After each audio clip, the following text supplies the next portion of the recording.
உறவுகள் அனைவருக்கும் வணக்கங்க. பணத்தை காணோம்னு பகிருங்குது சோழனோட ஓனருக்கு. பறந்தடிச்சிட்டு போலீஸோட வராரு. இங்கே பார்த்தா பயப்புள்ள பொண்டாட்டி அழுகிறாளே, சோகமாக இருக்காளேன்னு சொல்லிட்டு அவங்களும் எல்லா இடத்துலேருந்து கடன் கேட்டு பார்க்குறாங்க. கிடைக்கல. கொடுக்கல. கையோட கையை வச்சு தூக்கிட்டு வந்து நம்ம நிலாட்ட கொடுக்குறாங்க. ஏது எவ்வளோ எப்படி என்ன விவரம் அப்படின்னு கேட்குறாங்க. அதெல்லாம் கேட்காதீங்க, இது நல்ல பணம் தான், நீங்கள் கொண்டே கொடுங்க அப்படின்னு சொல்லிட்டு கூட்டிக்கிட்டு போய் கெத்தா கம்பீரமாக கொண்டு போய் இந்தாடா என்னமோ ஓசியில் வந்திருக்கா, ஓனர் ஆயிருக்கா அப்படின்னு சொன்னில, இந்த 5 லட்சம் அப்படின்னு சொல்லிட்டு பெருமையாக கொடுத்துட்றாங்க. கொடுத்தோன்னே நிலா ரொம்ப சந்தோஷம். சோழனை அப்படியே கட்டி பிடிச்சிக்கிறாங்க. நீ இவ்வளோ பாசம் வச்சுருப்பேன் நான் நினைக்கவே இல்லை சோழா, ரொம்ப தேங்க்ஸ் சோழா அப்படின்னு சொல்லிட்டு அவ்வளோ பாசமாக சந்தோஷமாக 2 பேருக்கும் அவ்வளோ ஒரு அந்யோன்யமாக கட்டி பிடிச்சிக்கிறாங்க. சாரிங்க சாரி அப்படிங்கிறாரு அந்த ஆள். நீ இப்படிலாம் பேசாத ஒரு மனுஷங்களை பற்றி அப்படின்னு அந்த லேடிஸ் புறம் பேசுகிறாங்க. அதுக்கப்புறம் நிலா சாரி நிலா, பரவாயில்ல இருக்கட்டும், எனக்கு மனசு சரியில்லை, நான் வர்றேன் அப்புறம் அப்படின்ட்டு வீட்டுக்கு வந்துடுறாங்க. வீட்டுக்கு வந்த கையோட கொஞ்ச நேரத்தில் பார்த்தா அந்த ஆள் வந்துடுறாருங்க. வந்துட்டு திருட்டு நாய் அப்படின்னு போலீஸோட வர்றாங்க. ஆடி போகிறாங்க எல்லாரும். எதுக்கு சோழனை அடிக்கிறீங்க, சட்டையோட பிடிச்சி கொத்தா இழுக்கிறாங்க. அவன் ஏன் அப்படின்னு நடேசன் சேரன் எல்லாருமே என்னாச்சு அப்படிங்கிறாங்க. என்ன ஆச்சா? என் வீட்டு பணத்தை தூக்கிட்டு வந்திருக்கான். 1 பணம் 2 பணம் இல்லையா, 5 லட்ச ரூபா பணத்தை தூக்கிட்டு வந்திருக்கான் அப்படின்னோடனே நிலாவுக்கு தூக்கி வாரி போடுது. என்ன சோழா, என்ன பண்ணி வச்சிருக்கீங்க, என்ன காரியம் பண்ணி வச்சிருக்கீங்க? இல்லை நிலா, அது வந்து நிலா, நீங்கள் இப்படி பண்ணுவீங்க நான் நினைக்கவே இல்லை, கனவுல கூட நினைக்கல அப்படின்னு சொல்லிட்டு, அப்போ நீங்கள் கொடுத்தது அதுதானா அப்படிங்கிறாங்க. அப்படியே பார்க்குறாரு. இல்லை நிலாங்கல்ல சார், இவன் தான் சார் திருடினேன், இவனை கைது பண்ணுங்க அப்படிங்கிறாங்க. அதுக்கப்புறம் சார் சொல்கிறத கேளுங்க, உங்களுக்கு பணம் தானே, நாங்கள் கண்டிப்பாக தர்றேன், எப்போம்மா தர்றேன், நான் உங்களுக்கு கண்டிப்பாக தர்றேங்க அப்படின்னு சொல்லிட்டு அவங்க ஃப்ரெண்டுக்கு ஃபோன் பண்ணி கேட்குறாங்க. பணம் என்னாச்சு அப்படின்ட்டு. நீ கொடுத்த பணத்தை நாங்கள் இன்வெஸ்ட் பண்ணியாச்சுடி அப்படிங்கிறாங்க. ஐயோ நிலா பார்க்குறாங்க. இல்லை திவ்யா நீ வச்சிரு, நான் வர்றேன். ஐயோ அதெல்லாம் இல்லை அப்படிங்கல. என்னமாச்சு அப்படின்னு நடேசன் கேட்குறாங்க.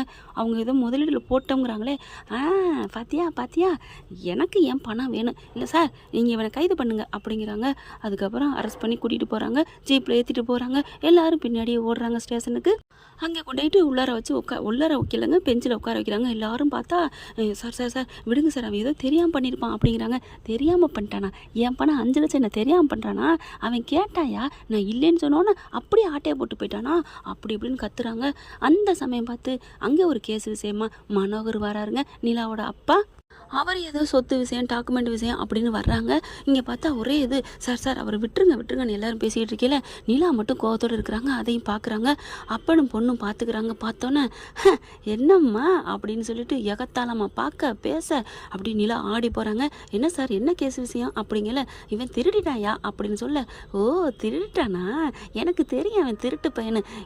போய் என்னன்னு தான் இந்த மாதிரி ஆளுகள்லாம் கல்யாணம் பண்ணுறாங்களோ அப்படிங்கல.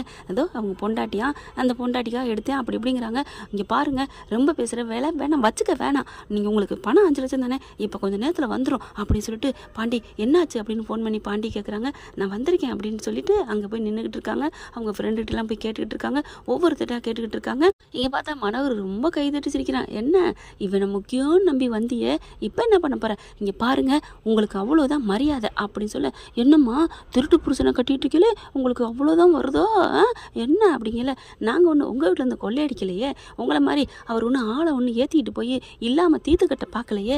பொண்டாட்டிக்காக நல்லா புரிஞ்சுக்கோங்க, பொண்டாட்டியோட ஆசைக்காக அவர் கை வச்சுட்டாரு. ஒன்றும் பிரச்சனை, நாங்கள் இப்போ கொடுத்துருவோம், பரவாயில்ல, அதுக்கு தண்டனையாக ஒரு 2 நாள் ஜெயிலுக்குள்ளே இருந்துட்டு இருந்தாலும் சரி, அது எங்களோட கணக்கு. நீங்கள் உங்கள் வேலை என்ன விஷயமா வந்தீங்களோ அதை பார்த்துட்டு போங்க சார் அப்படிங்கல.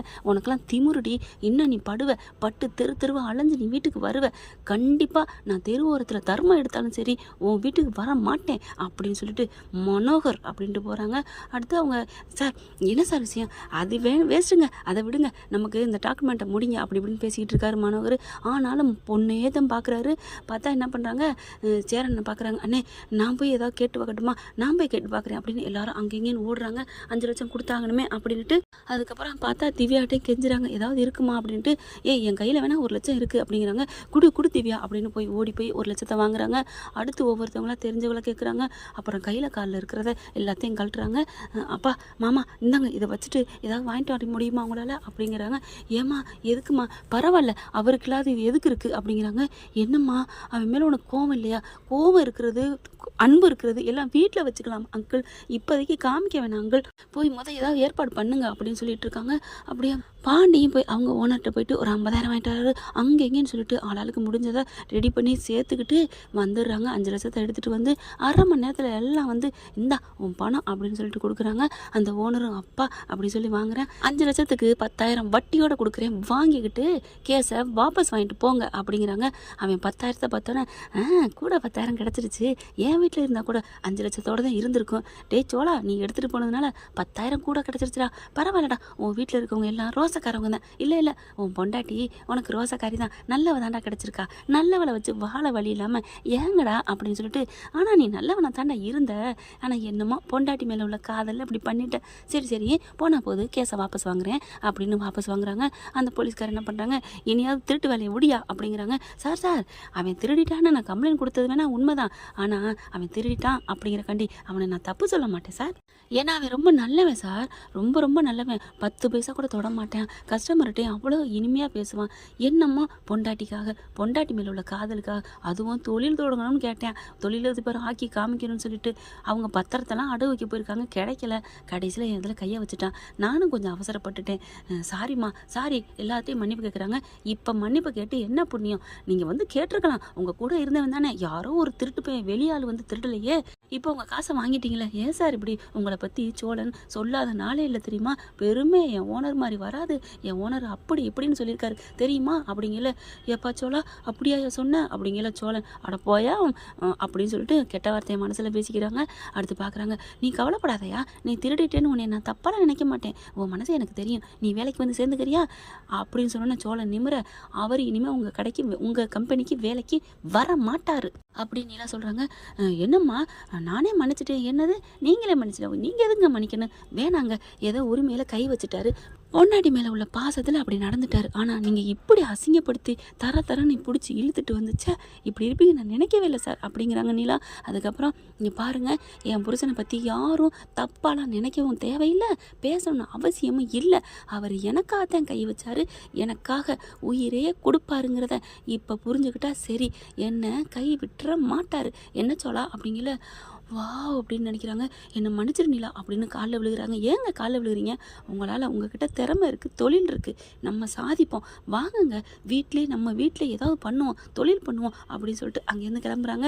அதுக்கப்புறம் அப்பனை பார்த்து அப்படி வேகமாக வர்றாங்க. மறுபடியும் இனிமேல் அடுத்தவங்கள இல்லாதவனு மட்டமாக பேசாதீங்கப்பா, அவரோட காதல் அன்பு புரிஞ்சுக்கிட்டீங்கல்ல, எனக்காக என்ன வேணாலும் பண்ணுவார்னு, அது போதும்ப்பா, ஒரு பொண்ணுக்கு அன்பு பாசம் இதுதான் முக்கியம், பணம் காசுங்கிறது 2வது அப்படின்னு சொல்லிட்டு, அது என் குடும்பத்துலேயும் சரி என் புருஷன்லையும் சரி நிறையவே இருக்குது அப்படின்னு சொல்லிட்டு, வாங்க சொல்லலாம் அப்படின்னு கையை கொடுத்துட்டு வீட்டுக்கு வராங்க.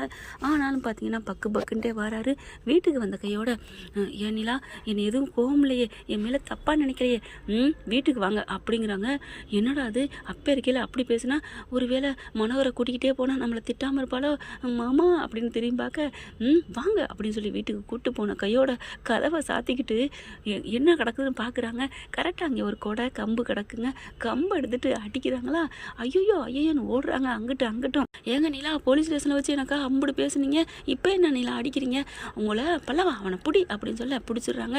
எல்லாரும் பிடிங்க, அங்கிட்டும் துள்ளுறாரு. 3 பேரும் இருக்க பிடிச்சிக்கிறாங்க. நடேசன் வர்றாரு, அங்கிள் நீங்கள் போயிருங்க, நான் ஒன்றும் செய்யலாமா, அவனுக்கு நீ என்ன ஒத்தடனாலும் கொடு அப்படின்ட்டு போயிடுறாரு. அதுக்கப்புறம் பார்த்தீங்கன்னா வச்சு அடி நொறுக்குறாங்க, தலகாணி எடுத்து கையில் கிடைச்சதெல்லாம் வச்சு அடிக்கிறாங்க. ஐயோ ஏங்க, நல்ல ஒரு படத்தில் அஜித் சார் அப்படி தான் சாப்பாடை போட்டு அடிப்பார், அந்த மாதிரி என்னை தூக்கி வச்சுட்டு இப்படி அடிக்கிறீங்களே அப்படின்னு பயந்து அப்படியே ஓடுறாரு, அடி நல்லா வாங்குறாரு.